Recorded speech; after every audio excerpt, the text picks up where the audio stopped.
Hi everyone, I'm Naomi. Welcome to Naomi's Filipino Kitchen, where all my Filipino recipes are all presented in English.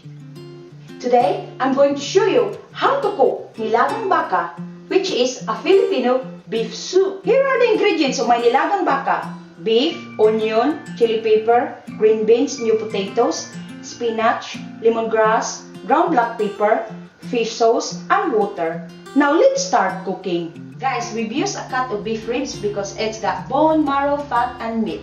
No need cutting because the meat will just fall off from the bone. That's the beauty of slow cooking. We have to cook this for 2 hours or more. Now, let's start cooking! Into the cold pot, pour water.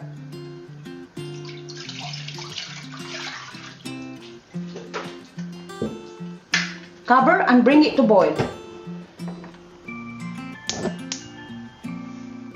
Wait until the end of this video for a sneaky peek of some of my other recipes. Once the water is boiling, just add your beef ribs. Cover and simmer on a medium heat. Time to prepare the lemongrass by bashing it. Hit it hard, guys. Guys, after an hour of cooking, we just have to remove the scum of our Nilagang Baka so that we're going to have a clean Filipino beef soup.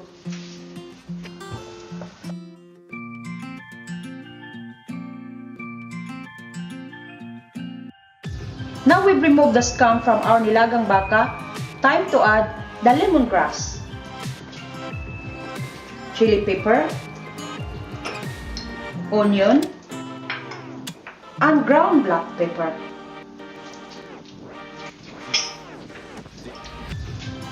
Give it a stir, mix it up,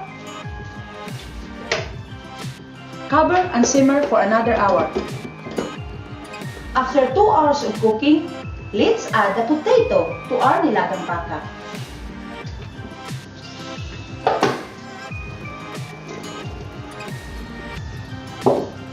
And the fish sauce.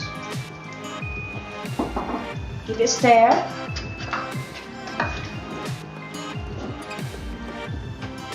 Cover and simmer on a medium heat for 5 minutes.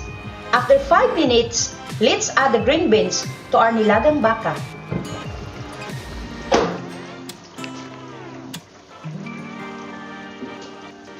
Mix it up. Cover and simmer for 5 minutes. After 5 minutes, let's add the spinach.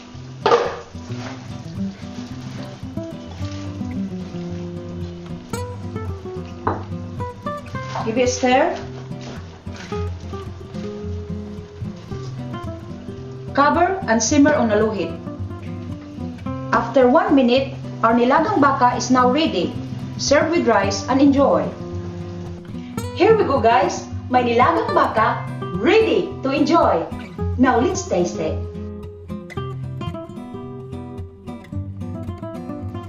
Now let's taste our Nilagang Baka soup first. Very delicious and comforting, perfect for the cold winter months. Now let's try the meat.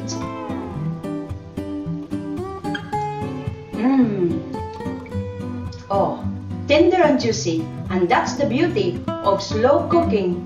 You have to try this, guys. I hope you enjoy my Nilagang Baka today, and if you like it, then like it, and if you love it, please subscribe. Thanks for watching. More recipe to follow. See you soon.